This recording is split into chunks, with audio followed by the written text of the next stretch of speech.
تو ہم ذرا سب پہ بات کرتے ہیں. ہمارے ساتھ ہیں جناب اعزاز چودھری صاحب جو کہ امریکہ میں رہے اور پاکستان کی نمائندگی کرتے رہے ایک طویل عرصے تک اور سیکرٹری خارجہ کے امور بھی انجام دیے. تو بہت یہ جو سفارتی سارے معاملات ہیں ان کو بہت گہرائی سے دیکھتے ہیں. I am really grateful. ہمارے ساتھ ہیں جناب منصور احمد خان صاحب بھی جو کہ افغانستان میں پاکستان کے ایمبیسڈر ہیں. آپ جانتے ہیں افغانستان کے حوالے سے بہت ساری ڈیولپمنٹس ہیں. ہم آغاز کرتے ہیں جناب اعزاز چودھری صاحب سے. سر السلام علیکم.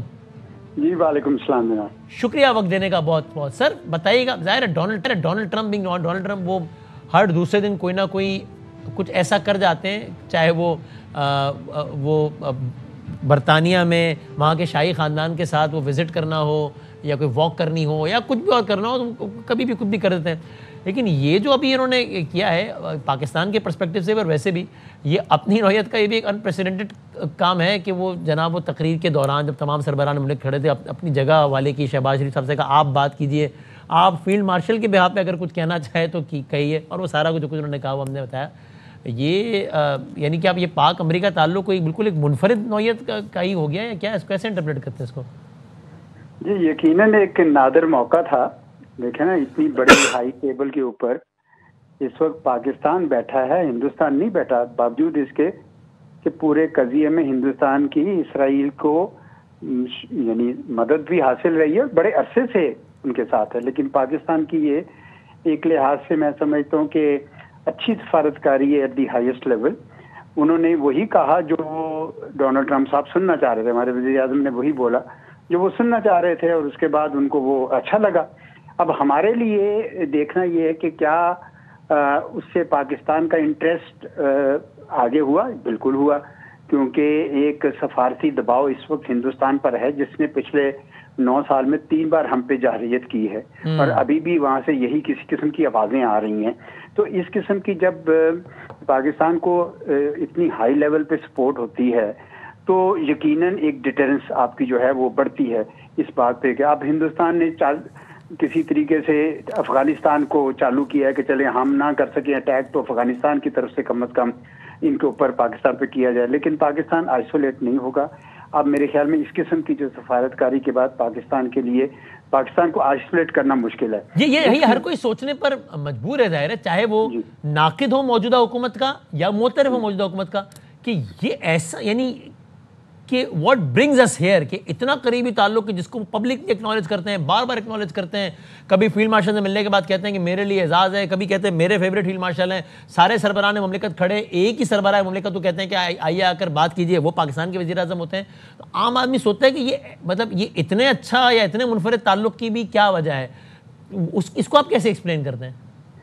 میرے تو خیال میں ایک تو 7 اور 10 مئی کے درمیان جو ہوا اور اس میں پاکستان نے جس طریقے سے اپنا کردار ادا کیا, میرے خیال میں اس سے ان کا قد کاٹ بڑا ہے. اور ڈونلڈ ٹرمپ صاحب پسند کرتے ہیں ایسے شخص کو. آپ نے دیکھا کہ ایون باوجود تمام مخالفت کے وہ شی کو اور پیوٹن کو عزت دیتے ہیں.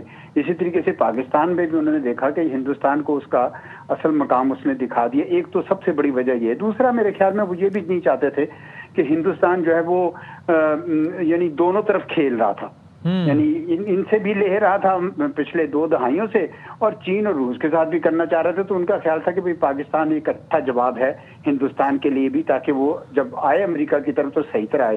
اور تیسری چیز یہ ہے کہ وہ چین کے متعلق یہ بھی نہیں وہ دیکھ رہے تھے کہ کس طرح چین اور پاکستان کی جو ڈیفنس ٹیکنالوجی اور ان کا جو ڈیفنس کی ایبلٹیز ہیں وہ کس طریقے سے کمبائن کر کے پاکستان کو اس نے فتح دلائی ہے. تو یہ نہ ہو کہ مکمل طور پر چین اور پاکستان ایک الائی بن جائے, اگر میں ان کو تھوڑا سا وین کر سکوں. اور چوتھی وجہ وہ بھی ہو سکتی ہے جس کا اکثر ذکر کیا جاتا ہے کہ ان کا خیال ہے کہ چین جو ہے نا ریئر ارتھ میٹلز وغیرہ نہیں بھیج رہا, تو ہمیں اور آپشنز لینی چاہیے. اس میں پاکستان بھی آپشن نکل سکتا ہے, اور شاید کسی سٹیج پہ پھر افغانستان میں باگرام بیس یہ وہ چیزیں بھی ایڈ ہو جائیں.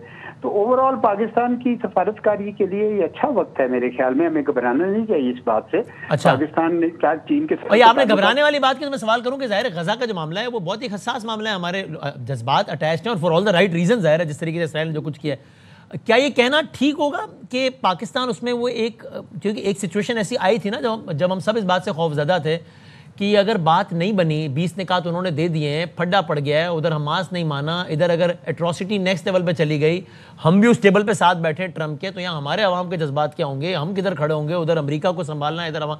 یہ آپ کو لگتا ہے کہ اب جس طرح حماس نے بھی باقاعدہ ویلکم کیا, اپنی آفیشیل پریس ریلیز میں اس کو اپریشیٹ کیا, بلکہ اب تو بات اس سے آگے نکل گئی, اب تو قیدیوں کا تبادلہ ہو گیا ہے, تو ہم وہ جو ایک ممکنہ نازک مرحلہ تھا کہ جہاں ہم پھنس جاتے کہ ادھر جائیں ادھر جائیں, اس سے نکل گئے آپ کے خیال میں؟ جی کسی حد تک. دیکھیں وہ بھی ہمارے ہاں کچھ دانشور جو ہیں, مجھے یاد ہے کہ وہ بس جیسے پلان آیا وہ تابڑ توڑ حملے شروع کر دیے انہوں نے. اور میں اسی طرح ایک بڑے پروگرام میں آپ میں سے کسی میں شامل تھا, تو میں نے اس وقت بھی کہا تھا ذرا حوصلہ کیجئے, سب سے زیادہ امپورٹنٹ یہ ہے کہ جانیں جو جا رہی ہیں ان کو روکیے نا. پہلے تو آپ پہلے جو آخری منزل کو پہلے لے کر آ رہے ہیں کہ جی اسرائیل کو ریکگنائز کرنا یا نہیں کرنا, یا فلسطین کی ریاست بننی یا نہیں, اس وقت تو غزہ کے لوگ مر رہے ہیں, ان کو روکنا ضروری ہے. تو میں سمجھتا ہوں کہ وہ مقصد تو بہرحال اچیو ہوا ہے, وہاں پہ اب ہیومینیٹیرین اسسٹنس جائے گی, لوگ مرنا بند ہوں گے. اچھا یہاں پہ ہمارے لوگ شور ڈال رہے, تو ادھر سے پتہ چلا جی فلسطین کی جو اتھارٹی ہے انہوں نے بھی مان لیا اور حماس بھی تیار ہو گیا, تو تب یہاں پہ تھوڑی سی اوس پڑ گئی. اس کے بعد لوگ جو ہے نا وہ زیادہ نہیں بولے ہیں. اب لوگوں کو اندازہ جو ہو گیا ہے, تو اب یہ کہنے لگ گئے ہیں کہ فلسطین کی ریاست جو ہے وہ بننی چاہیے. بالکل بننی چاہیے, اس میں تو کوئی شک نہیں ہے. اور میرا خیال ہے وزیر اعظم نے بہت اچھا کیا کہ اپنے ٹویٹ کے آخر میں وہ لکھ دیا انہوں نے خود اس ٹویٹ میں کہ جناب یہ سب کچھ ٹھیک ہے, لیکن ہمیں وہ فلسطینی ریاست دیکھنی ہے جو 1967 کے بارڈرز والی تھی, اور القدس الشریف اس کا کیپٹل ہوگا. میرے خیال میں انہوں نے پاکستان کے عوام کی ایک لحاظ سے جو ہماری کور کمانڈر کانفرنس میں بھی آخری میں اس میں آخری جو ہوئی ہے اس میں بھی یہی لکھا ہے, یعنی 1967 والا الگ سے مینشنڈ ہے باقاعدہ, کیونکہ اب ایک ابہام پیدا ہوا تھا کہ ہم کون سے والے 2 اسٹیٹ کی بات کر رہے ہیں یا کیا کہہ رہے ہیں. تو وہ we stand clear on that. شروع سے ہمارا بھی پوزیشن ہے, یو این کے ریزولوشنز میں بھی یہی ذکر ہے. اور اگر جب کبھی بھی ایسا منظر آیا کہ جی ساری دنیا اگر اکٹھی ہو جاتی ہے اور کہتی ہے کہ جب اسرائیل کو ریکگنائز کرنے کا ٹائم ہے اور ساتھ ہی کوئی فلسطینی ریاست بھی بنتی ہے, تو مجھے یقین ہے کہ پاکستان بھی پیچھے نہیں رہے گا. کیوں رہے گا بھائی؟ اگر فلسطینیوں کو چیز کوئی منظور ہے, عربوں کو منظور ہے, تو کوئی ہم نے تو نہیں, مطلب سارا ہم پہ تو نہیں بوجھ اس بات کا. ہم چاہتے ہیں فلسطینیوں کی تمام خواہشیں پوری ہوں اور ہم ان کے ساتھ کھڑے ہیں, لیکن جب تک وہ خود راضی ہیں تو نیچرلی ہمیں بھی اس پہ راضی ہونا چاہیے. Thank you sir, thank you sir.